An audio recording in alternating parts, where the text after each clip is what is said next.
नेपाल की बाढ़ क्या बिहार की बारी है? जी हाँ, सोचिए नेपाल में पहाड़ों के बीच एक ऐसी तबाही आई जिसकी गूंज अब बिहार के मैदानी इलाकों तक सुनाई दे रही है। 26 अगस्त को नेपाल के रसुआ इलाके में अचानक आई विनाशकारी फ्लैश फ्लड ने देखते ही देखते गांव, सड़कें, पुल और दूसरी बुनियादी सुविधाएं तबाह कर दी। लेकिन सवाल यह है कि आखिर नेपाल में इतना भयानक सैलाब आया कैसे? रिपोर्ट्स के मुताबिक हिमालय इलाके में एक बड़े ग्लेशियर के टूटने और उसके मलबे के नदी में गिरने से अचानक पानी का दबाव बढ़ गया। देखते ही देखते नदी का जल स्तर कई मीटर तक उछल गया और पानी अपने रास्ते में आने वाली हर चीज को बहता चला गया। वैज्ञानिकों का कहना है कि गर्म होते हिमालय में ग्लेशियर और पहाड़ी ढलान अस्थिर होने से ऐसी घटनाओं का खतरा बढ़ रहा है। इस तबाही में मौतों का आंकड़ा लगातार बढ़ रहा है।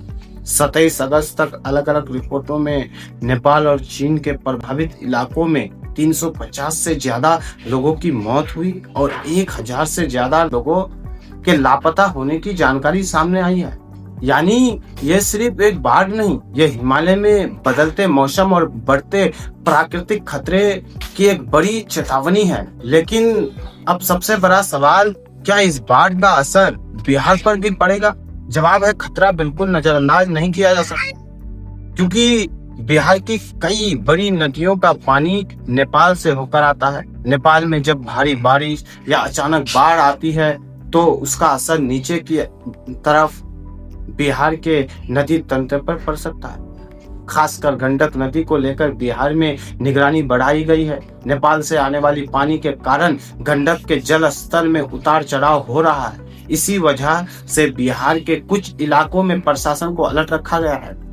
बिहार में वाल्मीकि नगर गंडक बैराज भी इस पूरे मामले में बेहद महत्वपूर्ण है। लेकिन यहाँ एक बात समझना जरूरी है, नेपाल में बाढ़ आई इसका मतलब ये नहीं कि पूरा बिहार डूबने वाला है। बिहार में बाढ़ का असर इस बात पर निर्भर करेगा कि नेपाल से कितना पानी नीचे आता है, नदियों का जलस्तर कितना बढ़ता है, बारिश आगे कितनी होती है और बैराज तथा नदी तंत्र की स्थिति क्या रहती है। फिलहाल सबसे जरूरी चीज है अलर्ट रहना, अफवाहों से बचना और प्रशासन की आधिकारिक चेतावनियों पर ध्यान देना, क्योंकि बिहार ने पहले भी देखा है कि नेपाल के पहाड़ों में हुई भारी बारिश और नदी के उफान का असर बिहार के मैदानी इलाकों तक पहुंच सकता है।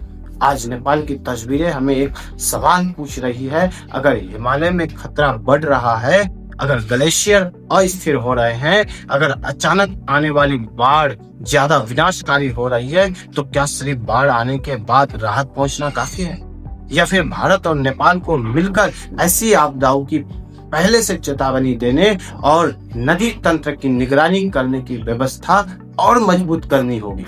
क्योंकि पानी सीमा नहीं देखता।